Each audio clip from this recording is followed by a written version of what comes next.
करावं, तारुण्यात काय करावं आणि म्हातारपणात काय करावं हे सुद्धा कळू देत नाही संसार. बालपण आपलं नेमतेपणात जातं, कुठे शी करावी कुठे शू करावी हे सुद्धा कळत नाही. तारुण्य आपलं विषय भोगात जातं.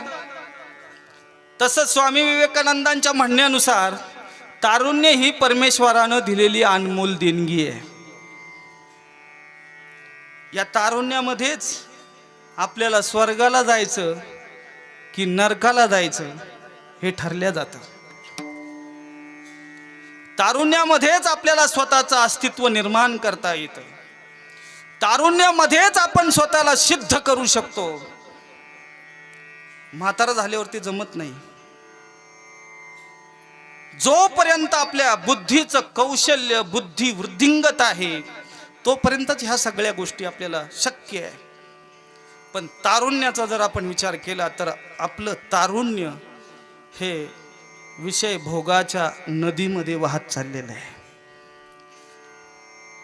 आणि आत्ताच्या जमान्यामध्ये तर इतकं वाहत चाललंय, इतकं वाहत चाललंय, इतकं वाहत चाललंय की ते न बोललेलंच बरं. आजचे तरुण,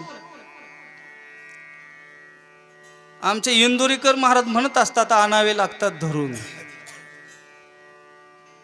आजचे तरुण डॉक्टर होण्याच्या ऐवजी फेसबुक, व्हॉट्सअप, ट्विटर याच्यावरती चॅटिंग करत बसतात. डॉक्टर, कीर्तनकार, मृदंगाचार्य, गायनाचार्य होण्याकरता त्यांच्याकडे वेळ नाहीये. पण मोबाईल नावाच्या त्या यंत्रामध्ये डोकं घालण्याकरता वेळ आहे. नुसतं घालत नाही, डोक्याचं खोकं होईपर्यंत घालतात. विठ्ठल विठ्ठल.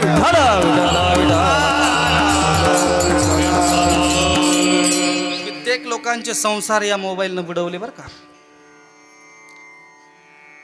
कित्येक नवरा बायकोंच्या मध्ये डिवोर्स ह्या मोबाईलनं केले. मोबाईल वाईट आहे असं मला म्हणायचं नाही. संपूर्ण जगामधील ज्ञान छोट्याशा त्या यंत्रामध्ये केंद्रित झालेलं आहे. पण ज्ञानार्जनासाठी ज्यानं त्या मोबाईलचा उपयोग केला तो जगामध्ये स्वतःला सिद्ध करू शकला. आणि बाकीच्या विषय भोगासाठी ज्यानं मोबाईलचा उपयोग केला तो कुत्र्यावानी मेला. विठ्ठल विठ्ठल.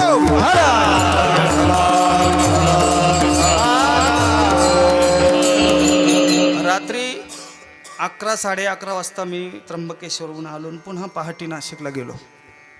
4 वाजता मोबाईल चालू केला तर कमीत कमी अभिजित महाराज 10 जण ऑनलाईन होते. आता पहाटे ऑनलाईन असून काय करतात बरं हे मला सांगा. ते काही ज्ञानाच्या गोष्टी करतात का? ज्ञानेश्वर महाराजांच्या ओवीवरती चिंतन करतात का? तुकोबरायांच्या अभंगावरती चिंतन करतात का? नाही. ते चिंतन वेगळंच असतं. सर्वात मोठा रोग जर कोणता असेल तर मोबाईल नावाचा रोग आजच्या आमच्या तरुणाला झालेला आहे. सगळ्यांच्या बाबतीत नाही बोलत, पण ज्यांना झाला त्याला कळेल. आणि महिला मंडळी, तुम्ही साध्या नाही, पोळी करता करता टीव्ही झाली आमची आई, मोबाईल झाला आमचा बाप. याच्यामुळे आपले संसारामध्ये सुख, समाधान, आनंद प्राप्त व्हायला पाहिजे, तो होत नाही. गरजेपुरतं वापरावं. जेवढी गरज आहे ना तेवढंच वापरावं. आणि त्या गरजेच्या पेक्षा जास्त जर वापरलं, कुठलीही गोष्ट घ्या, अतिरेक झाला तर त्याचे परिणाम भोगावे लागतात. विठ्ठल विठ्ठल.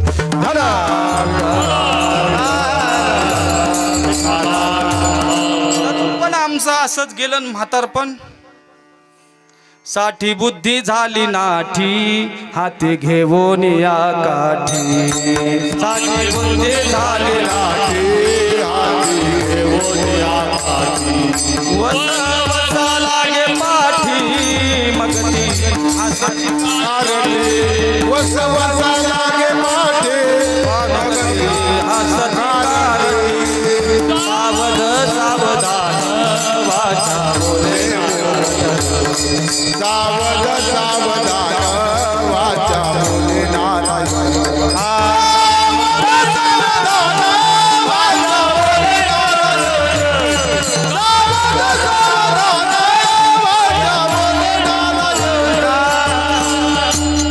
बापजी महाराज अशोक बुवा म्हणायचे बरं का. हा बोल. 10 वर्ष बालपण 20 वर्ष तारुण्य अंतरी चळे मदन मग कैसा नारायण सावध सावधान वाचा बोले नारायण. त्याला सुद्धा देवानं सावध होऊ दिलं नाही. बोला सुद्धा सावध होऊ दिलं नाही.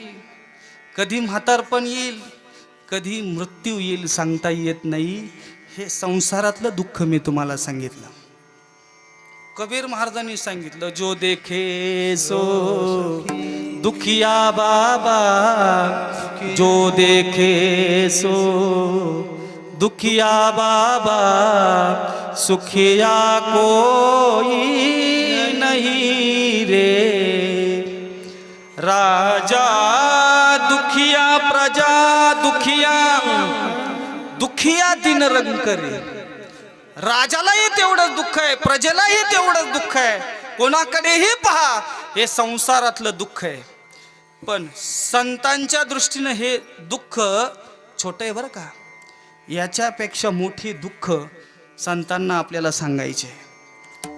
कोणतं दुःख सांगायचंय.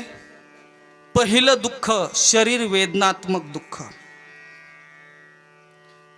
म्हातारपणामध्ये नाक मुख गळू लागले लाळ आणि शेंबूड श्वाना परिगती झाली अवघी करती हाड हाड. है की नाही. हे शरीर वेदनात्मक दुःख. तारुण्य आठवतं. काबाड कष्ट करून केलेला प्रपंच आठवतो. स्वतः कमवलेलं आठवतं. आणि म्हातारपणामध्ये अधिकार सगळे मुलांच्या सुनांच्या नातवांच्या नातींच्या ताब्यात जातात. आणि म्हातारपणामध्ये भाकरीच्या घासाला सुद्धा त्या ठिकाणी ज्यावेळेस माणूस विन्मुख होतो त्यावेळेस ते शरीर वेदनात्मक दुःख ना ते माणसाला जाणवतं. हे दुःख मला तुम्हाला सांगायचं आहे. पाय दुखतात. जोपर्यंत चालता हेतू होतं तोपर्यंत पंढरपूरला गेला नाही, त्र्यंबकेश्वरला गेला नाही, आळंदीला गेला नाही. आम्ही चला चला म्हणतो तर आमच्या बरोबरही येत नाही. आणि मग चालता येत नाही त्यावेळेस मग आता बाकी दुखायला लागतं. वेदना होतात. हात उचलत नाही. बोलायला गेलं तर बोलता येत नाही. ऐकायला गेलं तर ऐकायला येत नाही. मग विठ्ठला विठ्ठला विठ्ठला. हे शरीर वेदनात्मक दुःख. पापस्मरणात्मक दुःख. दुसरं दुःख सांगतोय ऐका. उभ्या आयुष्यामध्ये आपण काय चांगलं केलं काय वाईट केलं म्हातारपणामध्ये तो संपूर्ण पिक्चर डोळ्याच्या समोर उभा राहतो. किती लोकांचे बांध कोरले. किती लोकांच्या याची टोपी त्याच्या डोक्यात आणि त्याची टोपी याच्या डोक्यात घातली. किती लोकांच्या चुगल्या केल्या. किती लोकांच्या लावालाव्या केल्या. हे सगळं म्हातारपणी आठवतं बरं का. आठवणार आहे. आठवणार म्हणजे आठवणारच. कळो येईल अंतकाळी प्राणप्रयाणाचे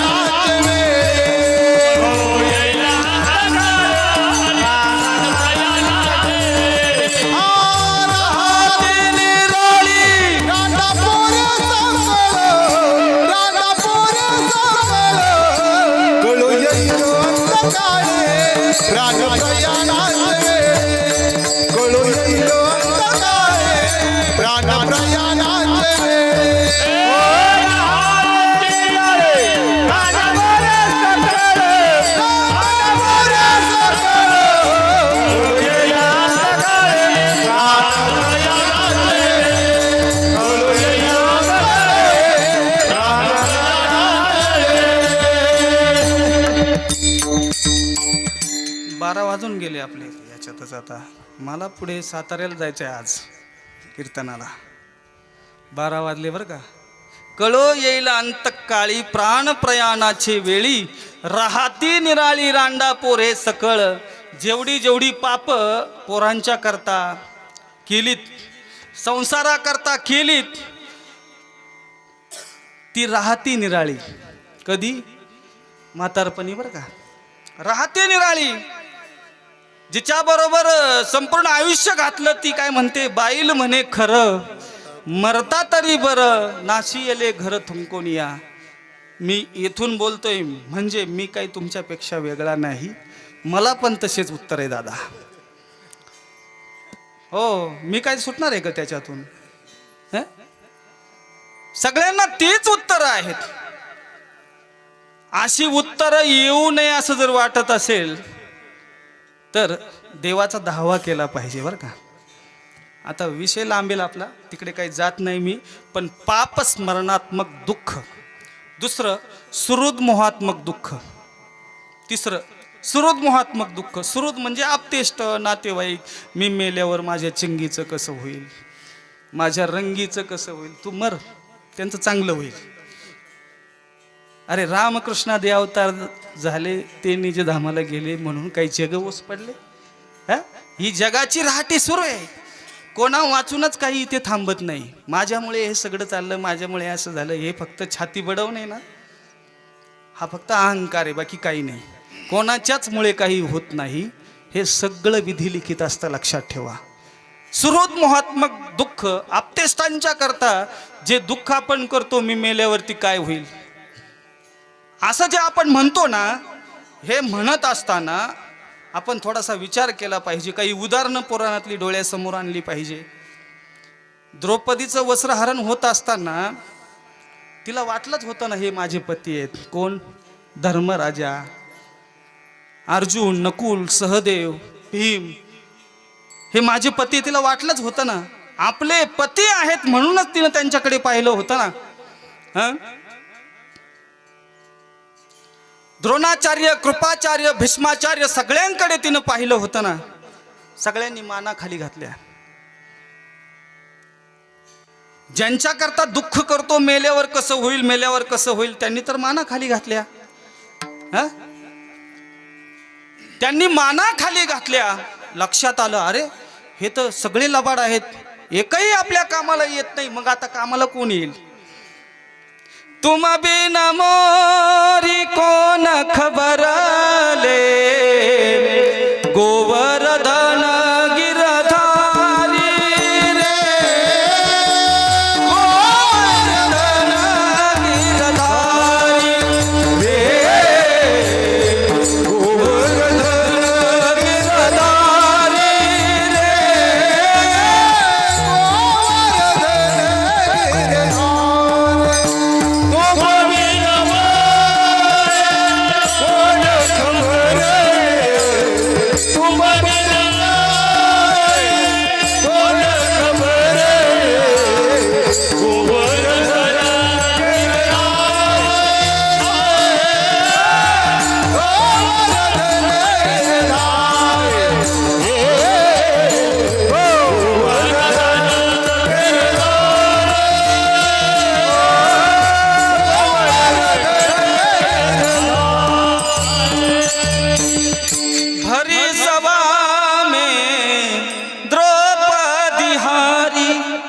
राखो लाज हमारी.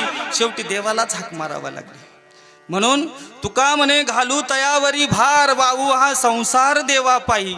आणि एकदा देवाच्या पायावरती हा संसार वाहिला की मग तुका म्हणे, भार घातली यावरी, होईल कैवारी नारायण.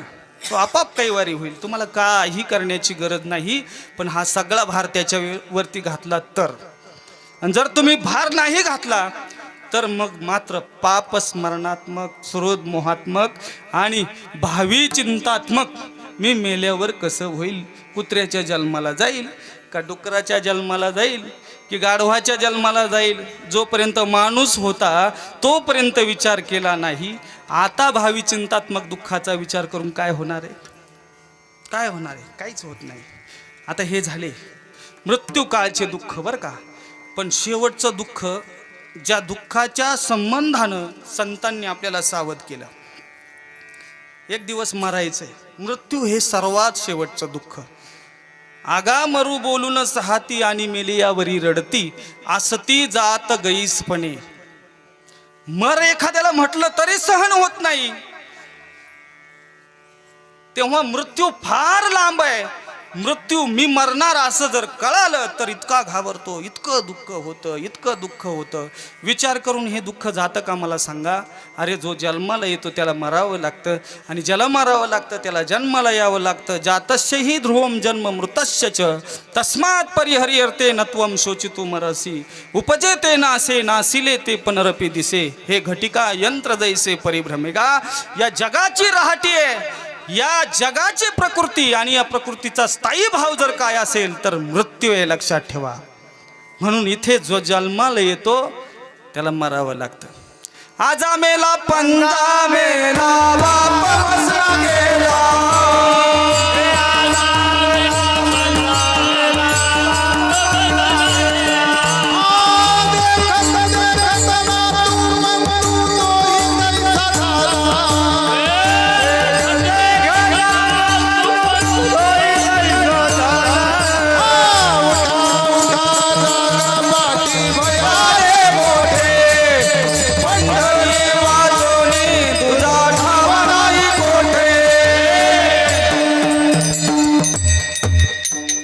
सगळे गेले डोळ्या देखता. म्हणून ह्या सगळ्या दुःखांचा विचार आणि या दुःखांचं गाठोडं तुकाराम महाराजांच्या लक्षात आलं. तुकाराम महाराजांनी सगळं कळालं. म्हणून तुकाराम महाराजांनी हे गाठोडं कोणाच्या डोक्यावरती द्यावं, हे गाठोडं पेलण्याकरता कोण समर्थ आहे याचं चिंतन केलं. त्याच्यामध्ये दोघंच हे गाठोडं पेलण्याकरता समर्थ आहे. एक बरं का राजूदादा, एक भगवान परमात्मा. तो कसा आहे ते मी तुम्हाला सांगतो. गतीर भरता प्रभू साक्ष निवासस्य शरणम श्रुत. या श्लोकाच्या खाली उभी आहे. जो होय मज अनन्य शरण त्याचे निवारी मी जन्म मरण. या लागी शरणांगता शरण्य मीची एकू जन्म मरण. निवारण करण्याची ताकद कोणात आहे? म्या बोलविल्या वेदू बोले, म्या चालविल्या सूर्य चाले, म्या हलविल्या प्राणू हले. जो जगाते चालिता म्याच नेमिला साता काळू ग्रासित से भूता. ते म्हणे या गते पंडू सुता सकळे दयांची. ही ताकद त्या परमेश्वराची आहे. हे सगळं गाठोडं पेलणारा तो आहे. पण तो सहजासहजी भेटत नाही ना, कारण तो दुर्लभ आहे. योग्यांना सापडला नाही, जप्यांना सापडला नाही, तप्यांना सापडला नाही. योगियांच्या ध्यानी ध्याताना तुळसी. जो तो आम्हापासी मागे पुढे. मग कोणाच्या जवळ आहे? तो संतांच्या जवळ आहे. बरं, संतांच्या डोक्यावरती हे गाठोडं जर आपण ठेवलं तर काय होईल? तर एकाच संताचं उदाहरण मी तुम्हाला सांगतो. तुकाराम महाराजांचं ज्यावेळेस वैकुंठ गमन व्हायचं त्यावेळेस सगळे लोक त्या देहूमध्ये जमले, आणि लोकांच्या बरोबर देवता सुद्धा त्या ठिकाणी जमल्या, आणि देवतांच्या बरोबर तो यम सुद्धा तुकाराम महाराजांना न्यायला आला ना. भगवान परमात्मा गरुडावर बैसोनी माझा कैवारी आला, विमान घेऊन आला होता. आता विमानात तुकोबरायांना भगवान परमात्मा नेण्याकरता आला, पण आता विमानात चढायचंय, पण विमानाची पायरी वरती आहे. आता कसं चढायचं? तुकोबरायांची एवढ्या गर्दीमध्ये त्या यमाकडे नजर गेली, आणि त्या यमाला जवळ बोलावून घेतलं. मला त्या विमानात चढता येत नाही, थोडा खाली वाक. आणि जसा यम खाली वाकला तसा त्या यमाच्या डोक्यावरती पाय दिला. जगा काळ खाया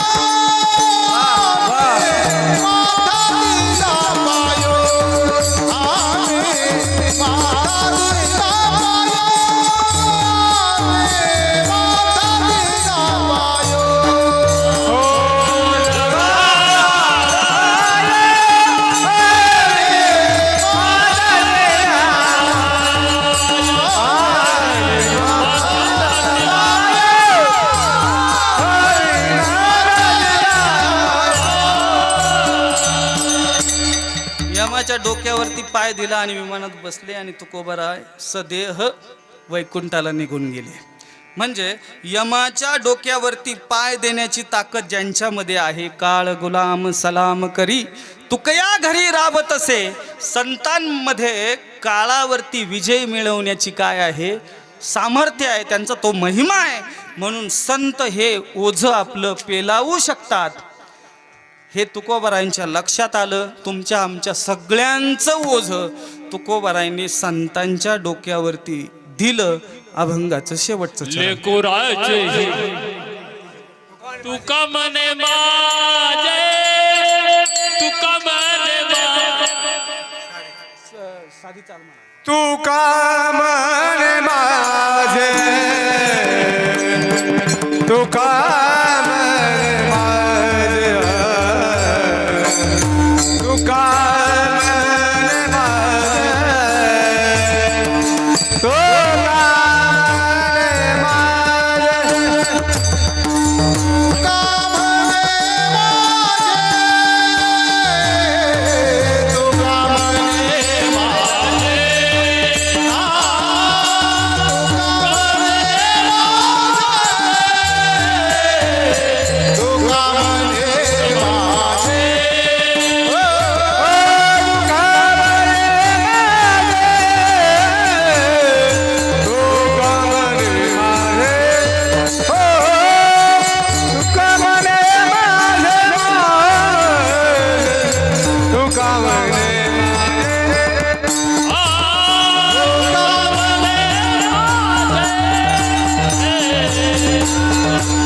माझे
तुम्ही सगळी मंडळी ज्ञानानं वयानं सगळ्याच गोष्टीनं जेव्हा आम्ही अर्ध्या चड्डीवर हिंडत होतो तेव्हा तुमच्या चाली आम्ही ऐकलेले आहे. पहिल्या चरणाला कोणता राग म्हणावा. अरे ही संतांची इमारत आहे अभंगरूपी. या इमारतीमधून आपण कोणत्याही दरवाजातून प्रवेश करू शकतो. जरी अभंगाच्या शेवटच्या चरणातून प्रवेश केला म्हणून त्याला डायरेक्ट तुडी किंवा भैरवी अशी लावायची नसते. माफी मागून बोलतो, क्षमा असावी. विठ्ठल विठ्ठल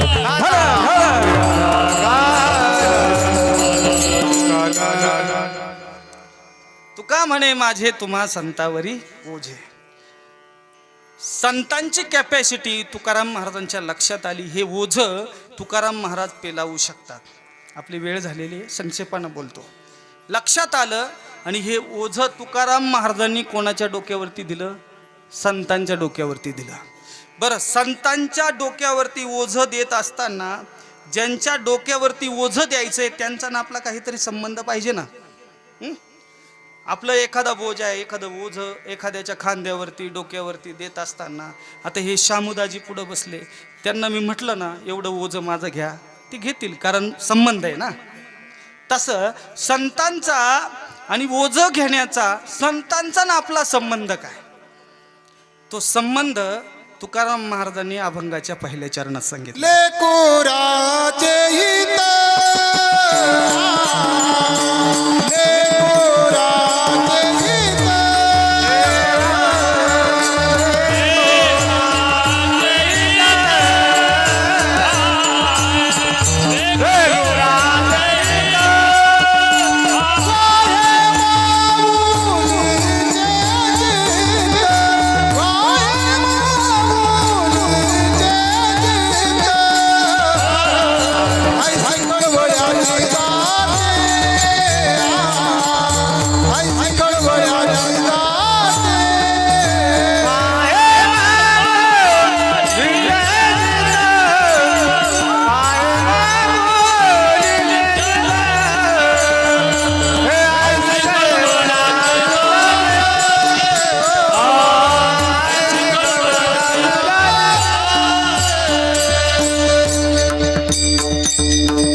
संतांचा ना आपला संबंध मायलेकराचा सांगितला तुकाराम महाराजांनी. बसा बसा दाजी बसा, बसा खाली बसा. आता माझ्याकडे लक्ष द्या, त्यांच्याकडे नका पाहू. आता बसा बसा खाली बसा बसा. अतिशय शेवटचं 10 मिनिटात बोलणार आहे. आता माझ्याकडे लक्ष द्या. संतांचा आणि तुमचा आमचा संबंध तुकाराम महाराजांनी माय लेकराचा सांगितला, म्हणून हे सगळं दुःखाचं गाठोडं त्या आईनं म्हणजे संतांनी उचललं. महाराज सांगतात, लेकुराचे हित वाहे माऊलीचे चित्त. आता हित वाहणारे कोण आहेत? तर हित वाहणारे 3 जण आहेत. एक संत, शोधून आले संत हिता अहित जगाचे. आणि दुसरे ग्रंथ, पै अहितापासून काढिती हित देऊनी वाढविती श्रुती परोती माऊले जगा. श्रुतीचं कामच ते काय, अहितापासून काढणं आणि हित देऊन वाढवणं. आणि तिसरी कोण आहे? तर तिसरी म्हणजे आपली आई आणि आपला बाप. असा संबंध तुकोबरांच्या लक्षात आला, म्हणून तुकाराम महाराजांनी संतत्व समजावून सांगण्याकरता, संतत्वाचा महिमा गाण्याकरता मातृत्वाचा या ठिकाणी महिमा गायलेला आहे. आई काय असते? एका कोण्यातरी शास्त्रकाराने साहित्यिकाने असं म्हटलंय, मेरू पर्वताची लेखणी केली, समुद्राची शाई केली बरं का भाऊ, आणि पृथ्वीचा कागद केला, तरी आईचं मातृगान लिहिण्याकरता पृथ्वीचा कागद, मेरू पर्वताची समुद्राची शाई आणि मेरू पर्वताचा पेन पुरणार नाही. एवढं मोठं मातृगान आहे, एवढी मोठी आई आहे. जगाचा बाप जिच्यामुळे भिकारी आहे. सबसे बड़ी है माँ बोले, सबसे बड़ी है माँ रे माँ, सबसे बड़ी है माँ बोले, सबसे बड़ी है माँ, ओ सबसे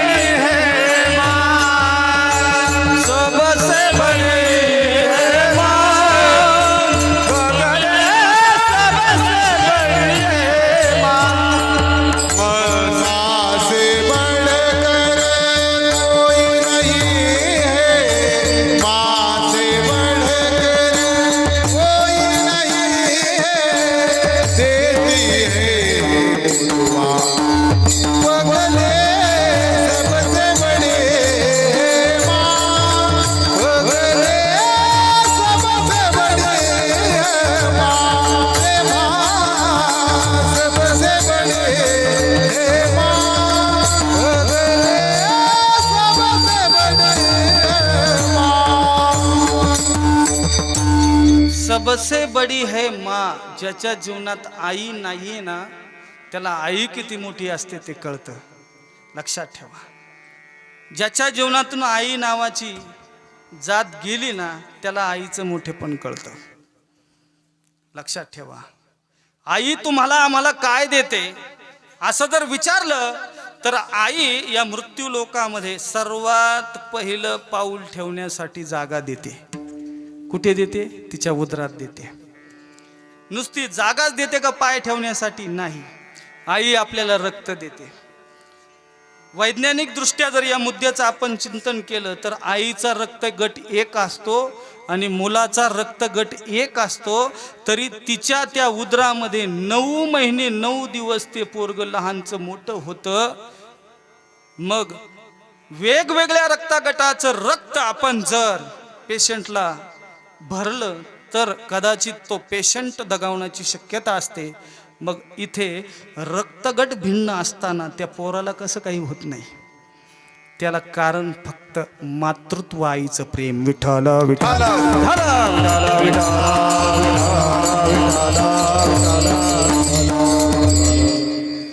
आई आपल्याला हाडं देते बरं का.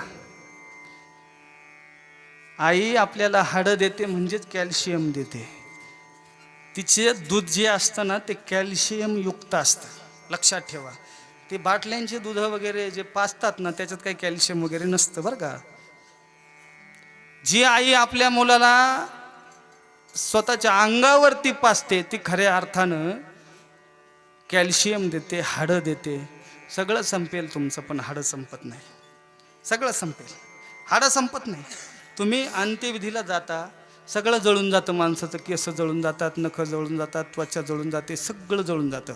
पण शिल्लक काय राहतं? हाडं. बरोबर. ही हाडं कोण देते? आई देते. कॅल्शियम देते, दूध पाजते, त्याच्यापासून हाडं तयार होतात. आणखी काय देते आई? आई तुमच्या आमच्या पोट भरण्याकरता स्वतःची इज्जत सगळ्या जगापासून झाकून ठेवलेली असते. ती चार चौघामध्ये स्वतःची इज्जत स्तन आपल्या लेकराच्या तोंडात देते. लोकांचा विचार करत नाही. याला आई म्हणतात दादा. आणि अशी जी आई आहे ही आपल्या लेकरांच्या वरती प्रेम करत असताना कुठल्याही प्रकारचा स्वार्थ पाठीमागे ठेवत नाही. निस्वार्थ प्रेम आपल्या लेकरांच्या वरती करते. अभंगाचं दुसरं चरण.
ऐशी कळवळ्याची जाती करी लाभाविन प्रीती. लाभाच्या शिवाय प्रेम करणारी जगामध्ये जर कोणती जात असेल तर ती आई आहे. प्रेम करत असताना काही पाहत नाही, दूध पाजत असताना काही विचार करत नाही. हा मोठं झाल्याच्या नंतर बायकोचं ऐकून मला घराच्या बाहेर काढील. हा मोठं झाल्याच्या नंतर भाकरीच्या तुकड्याला आपल्याला महाग करील. असा कधीच आईने विचार केला नाही. त्याला पाजत असताना कधीच नाही. लक्षात ठेवा, कधीच नाही. आणि असा जर विचार करत एखादी आई असेल तर तिला आई म्हणता येत नाही. तिला काय म्हणायचं? सर्पीन. मायबाप जरी सर्पिनी की बोका त्यांच्या सुखा नपवे बाळ. एक बाप असा आहे पोटच्या पोरांना खातो, त्याचं नाव आहे बोका. आणि एक आई अशी आहे सर्पिन, जी पोटच्या पिलांना खाते आणि आपला उदरनिर्वाह करते. तिला आई नाही म्हणायचं. तिला आई नाही म्हणायचं. काय म्हणायचं? सर्पिन. आणि एखादा बाप जर आपल्या लेकरांच्या घातावरच जर टपलेला असेल तर त्याला बाप नाही म्हणायचं. त्याला काय म्हणायचं? बोका. हे तुकाराम महाराजांचे शब्द आहे, माझे नाही. आई काय असते? आई दुधावरची साय असते. आई मायेचा सागर असते. नभीची चांदणी तू ग चंद्राती गोर चित्तोर तुझी छाया मला हवी जीवनभर. चित्तोर छायेमध्ये उभा आयुष्य जगेला. आई देवापाशी भेट, आई तुला जगवा गेला. आई माझे मायेचा सागर, आई माझे मायेचा सागर.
डिपॉझिट जप्त केलेले आहे आमचं, त्याच्यामुळे आम्हाला काही बोलता येत नाही. काय आहे की नाही? दाजी लोकांना काय बोलायचं आम्ही, काही बोलता येत नाही. जर दुसरं असतं तर मग सांगितलं असतं काय राहतं कीर्तनात असं येणं जाणं, आहे की नाही? ऐका,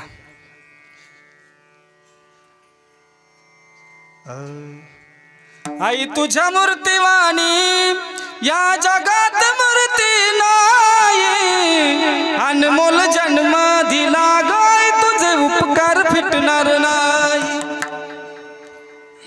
कोरड पडली, जाऊ दे आता.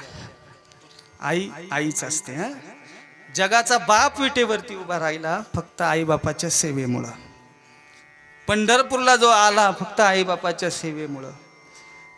पुंडलिकानं त्या पांडुरंगाला विटेवरती उभं केलं फक्त आई बापाच्या सेवेमुळं. असं म्हटलं जातं, आई बापाच्या गळ्याला दोरी, बायको खांद्यावरी, पुंडलिक काशी यात्रा करी.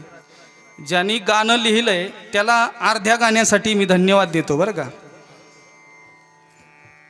आई बापाच्या गळ्याला दोरी लावणारे पुंडलिक महाराष्ट्रात आहेत, नाही असं नाही. शिर्डीला वृद्धाश्रम आहे अण्णा,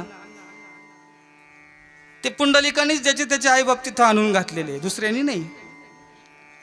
पण त्याच पुंडलिकामुळे आईबापाची सेवा केली, जगाचा बाप विटेवरती उभा राहिला. इतके आईबाप श्रेष्ठ आहे. ज्ञानेश्वर महाराजांना सुद्धा काय उपमा द्यावी आईबापांना असा प्रश्न पडला. त्यावेळेस ज्ञानेश्वर महाराज सुद्धा म्हटले, जगामध्ये जेवढे तीर्थ आहेत सगळ्या तीर्थांचे आधारयू जर कोण असतील तर आईबाप आहे. सकल तीर्थाची धुरे जिये का माता पितरे, तया सेवेशी कीर शरीरे लोण कीजे. सगळ्या जगामध्ये जेवढे तीर्थ आहेत त्या सगळ्या तीर्थांच्या मध्ये श्रेष्ठ तीर्थ जर कोणतं असेल तर ते श्रेष्ठ तीर्थ म्हणजे आई आणि बाप. म्हणून त्यांच्या सेवेवरनं आपण आपलं सर्वस्व वाळून टाकावं असं माऊली ज्ञानोबाराय म्हणतात. जगाचा बाप, जगाची माय तुम्ही संत माय बाप कृपावंत. संपूर्ण जग त्यांना माऊली म्हणतं. काल ज्यांची वारी झाली ते निवृत्ती दादा त्र्यंबक, अभिजित महाराज काल कीर्तनात बोललो मी, ही मंडळी होती माझ्याबरोबर. पहिली गोष्ट राज म्हणतात, त्र्यंबक राज. भारतामध्ये दोनच राज आहे. कोणतं? एक त्र्यंबक राज आणि दुसरं प्रयाग राज. तिसरं राज नाही. तिथं भगवान त्र्यंबक, तिथं पर्वत त्र्यंबक, ब्रह्मगिरी, नील पर्वत आणि तिसरा पर्वत कोणता? जिथं हनुमानाचा जन्म झाला, अंजनेरी पर्वत. तीर्थ त्र्यंबक. तीर्थ कोणचे? ब्रह्मगिरी, ते वरती शंकरांनी जटा आपटले आपण म्हणतो की नाही, ते ब्रह्मगिरी. दुसरं गंगाद्वार आणि तिसरं कुशावर्त. तीर्थ त्र्यंबक. कुशावर्त नुसतं तीर्थ नाही आहे बरं का अण्णा, ते ज्ञान तीर्थ आहे. ज्यावेळेस निवृत्ती दादा, ज्ञानेश्वर माऊली, सोपान काका, मुक्ताबाई प्रदक्षिणा करत होते ब्रह्मगिरीची, त्यावेळेस त्यांच्या पाठीमागे वाघ लागला. तो वाघ कोणी लावला, कसा लावला, फार मोठा इतिहास आहे. तो भगवान त्र्यंबक राजांचा नंदी आहे बरं का ना अण्णा. तो नंदी वाघाचं रूप घेतलं आणि त्यांच्या पाठीमागे लागला. वाघाची डरकाळी ऐकू आली. हे तिघजण डोंगराच्या खाली पळाले. कोण? ज्ञानेश्वर महाराज, सोपान काका आणि मुक्ताबाई. आणि एकटे डोंगराकडे पळाले. कोण? निवृत्ती दादा. पळाले, झाडामध्ये अडखळतायत, पडतायत. वरती जसे जसे डोंगरावरती गेले, आता वाघ खाणार, आता वाघ खाणार असा खात्री झाली. देवाचा धावा करत होते. तेवढ्यामध्ये एका गुहेमधून मंद असा प्रकाश येताना त्यांना दिसला. प्रकाश येतोय, काहीतरी आहे इथं, आश्रयाला आधाराला म्हणून तिथं जावं. म्हणून निवृत्तीनाथ महाराज त्या गुहेमध्ये गेले आणि पाहिलं तर एक तेजपुंज शरीर समाधी लावून बसलेलं आहे. त्या शरीराचा तो प्रकाश होता. हे घाबरलेले होते, आता काय करायचं, आता काय करायचं. जसे पळाले तसे त्या शरीराला जाऊन काय केली, मिठी मारली. ते शरीर कोणाचं होतं तर ते गहिनीनाथ महाराजांचं होतं बरं का. ऐका, आदिनाथ गुरु सकळ सिद्धांचा मच्छिंद्र तयाचा मुख्य शिष्य, मच्छिंद्राने बोध गोरक्षाशी केला, गोरक्ष ओळला गहिनी प्रती, गहिनी प्रसादे. गहिनीनाथांचा तो कृपेचा प्रसाद. गहिनी प्रसादे निवृत्ती दातारे, ज्ञानदेव सार चोजविले. जग ज्यांना माऊली म्हणतं, जग ज्यांना माऊली म्हणतं त्या माऊलीला माऊली पण कोणी दिलं? आमच्या निवृत्तीनाथ महाराजांनी दिलं. जग ज्यांना कृपाळू उदार माझा ज्ञानेश्वर असं म्हणतं. कृपाळू पण उदार पण हे कोणामुळे आलं? तर ते निवृत्तीदादांच्यामुळे आलं. म्हणून त्यांचं वर्णन करत असताना ज्ञानेश्वर महाराज सुद्धा म्हणतात, काय म्हणतात? त्यांना देव म्हणतात. कोणते देव म्हणतात? संपूर्ण विश्वाचे देव म्हणतात. कुठे म्हणतात? पसायदानामध्ये म्हणतात, आता विश्वात्मके देवे. कृपा प्राप्त झाली. आता उशीर झालाय पण आता सांगतो. काल वारीमध्ये सांगितलं, तुम्ही आले नाही त्र्यंबकेश्वरला म्हणून सांगतो थोडं. आता तिथून तीनही भावंडांची आठवण झाली. ते तर कृपेस पात्र झाले, त्यांचा उद्धार झाला. तीनही भावंड इकडे कोण? ज्ञानेश्वर महाराज, सोपान काका, मुक्ताबाई यांनी विचार केला, दादा वाघांनी खाल्ला तर नाही ना? काय झालं असेल आपल्या दादाचं? पण एक शेवटची आशा म्हणून जिथून आपण प्रदक्षिणा सुरू केली होती तिथं जाऊन आपण थांबू, जरा आले तर आले दादा म्हणून ते तिघही बहीण भाऊ तिथं आले. एकमेकाला अशी मिठी मारली आणि त्या कुशावर्त नावाच्या तीर्थावरती ढसा रडू लागले आपल्या मोठ्या भावाकरता. दादा वाघाणी खाल्ला. मुक्ताबाईला काही कळत नव्हतं. सोपान काका पण लहान होते, पण ज्ञानेश्वर महाराज जाणते होते. डोळ्यातून घळघळ अश्रू सुरू आहे. दादा वाघाणी तर खाला नसेल ना? दादाच्या डोळ्यामधून येणारे अश्रू मुक्ताबाई पाहते. मुक्ताबाईंच्याही डोळ्यातून अश्रू सुरू झाले, सोपान काकाच्याही डोळ्यातून अश्रू सुरू झाले. आणि तो अश्रूंचा पूर कुशावर्ताच्या पवित्र ज्ञानतीर्थामध्ये ज्यावेळेस मिसळला, त्यावेळेस त्या कुशावर्ताला, त्या त्र्यंबक राजालाच दया आली. निवृत्तीनाथ महाराज सुधीवरती आले. माझी भावंड, माझी बहीण, त्यांना तर वाघानं खाल्लं नसेल ना? त्यांना सुद्धा असं वाटलं. ते पुन्हा तिथं आले. वरून गंगाद्वारमधून पुन्हा कुशावर्तावरती आले. ज्ञानेश्वर महाराजांनी जसं दादाला पाहिलं एवढा आनंद झाला, एवढा आनंद झाला. मुक्ताबाईनं पाहिलं, ती मिठी आपोआप सुटली आणि जशी मुक्ताबाई पळत गेली तशी निवृत्ती दादाला कडाडून मिठी मारली. आणि जशी मिठी मारली, जो गहिनीनाथांचा प्रसाद होता तो प्रसाद मुक्ताबाईंना पहिला प्राप्त झाला. दुसरा सोपान काकांना प्राप्त झाला. तिसरा ज्ञानेश्वर महाराजांना प्राप्त झाला. जिथं ज्ञानाची देवाणघेवाण झाली, कृपेची देवाणघेवाण झाली, ते नुसतं तीर्थ नाहीये, ते ज्ञानतीर्थ आहे. लक्षात ठेवा. या त्र्यंबकेश्वराचा जर आपण शास्त्राच्या दृष्टीनं, संत विचाराच्या दृष्टीनं जर अभ्यास केला तर आपल्याला एक स्पेशल कीर्तन त्याच्यावरती करावं लागेल. एवढा मोठा तीर्थाचा अगाध महिमा आहे. म्हणून तिथं तीर्थ त्र्यंबक, संत त्र्यंबक, गौतम ऋषी, गहिनीनाथ महाराज आणि निवृत्तीनाथ महाराज. त्र्यंबकेश्वरला जाणारे रस्ते भौगोलिकदृष्ट्या जर आपण विचार केला तर ते सुद्धा त्र्यंबक. चांगला विचार करा. नाशिककडून एक जातो, तिकडून घोटीच्या कावणई त्या मार्गाने तो एक येतो, बरं का सुरेश महाराज? बरोबर आहे ना? आणि एक जव्हार मोखाडा खालून इकडून एक येतो. चौथा रस्ता दाखवा त्र्यंबकेश्वराला मला तुम्ही. म्हणून रस्ते सुद्धा त्र्यंबक. त्र्यंबक राजांची वारी काल झाली. आणि हे संत जे आहेत, ज्ञानेश्वर महाराज, निवृत्ती